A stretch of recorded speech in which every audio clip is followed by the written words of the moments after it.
अंधेरी रात और ठंडी हवाओं के बीच एक ऐसी आवाज सुनी गई जिसे आज तक कोई समझ नहीं सका। कहा जाता है डूबने से कुछ पलों पहले किसी ने चिल्लाकर कहा, मदद मत बुलाना, कोई मत आना। क्यों? यह सवाल आज भी टाइटैनिक के मलबे जितना ही भारी है। दुनिया भर ने मान लिया कि टाइटैनिक एक हिमखंड से टकराकर डूब गया, लेकिन कई ऐसे सुराग हैं जो इस कहानी को अधूरा साबित करते हैं, जैसे कोई सच गहराई में दफन कर दिया गया हो। 10 अप्रैल 1912 दुनिया का सबसे भव्य जहाज अपनी पहली यात्रा पर निकला। ऊपर रोशनियां, नीचे शांत पानी और बीच में 2022 से ज्यादा लोग। और उस भीड़ में कुछ आंखें ऐसी थी जिनमें एक अजीब बेचैनी थी, जैसे वो जानते हो कि यह यात्रा कुछ छुपा रही है। यात्रा शुरू होते ही जहाज को पहला संदेश मिला, आगे बर्फ के बड़े बड़े पहाड़ है, सावधान रहना। कुछ देर बाद दूसरा, फिर तीसरा, लेकिन सबसे रहस्यमयी था एक अनजान भेजने वाले का संदेश, जिसकी लोकेशन कभी पता नहीं चली। संदेश बिल्कुल सटीक था, जैसे किसी को खतरे की पूरी जानकारी पहले से हो। 14 अप्रैल की रात समुद्र अस्वाभाविक रूप से शांत था।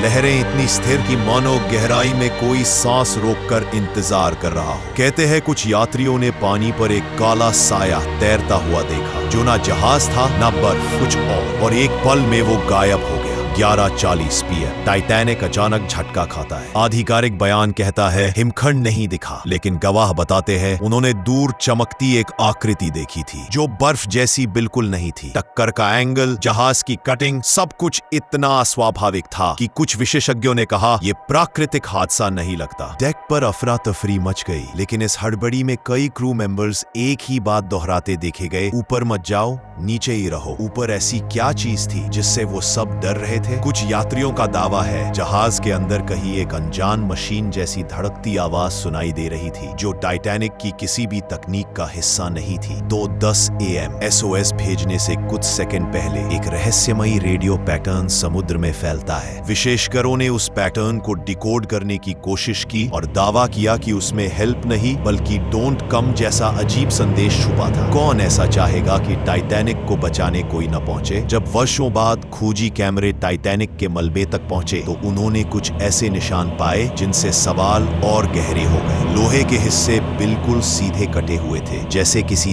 तेज भारी चीज ने जहाज को चीर दिया हो। ये कट हिमखंड से हुए नुकसान से मेल नहीं खाते। हिमखंड का आकार, उसका रास्ता, यहाँ तक कि जहाज की असली स्पीड, सब रिकॉर्ड्स में एक दूसरे से अलग है। मानो असली कहानी को बदलने की कोशिश की गई हो। टाइटैनिक आज भी वही है, काले ठंडे पानी में, और उसके आसपास वही सन्नाटा पसरा है जो उस रात था। उस रात जब सिर्फ जहाज नहीं डूबा, एक सच भी डूब गया। और शायद इसलिए इस हादसे के 100 साल बाद भी समंदर की गहराई से आती एक खामोश फुसफुसाहट अब भी बस यही पूछती है, क्या टाइटैनिक सच में हादसा था या किसी गहरे रहस्य का पहला सुराग?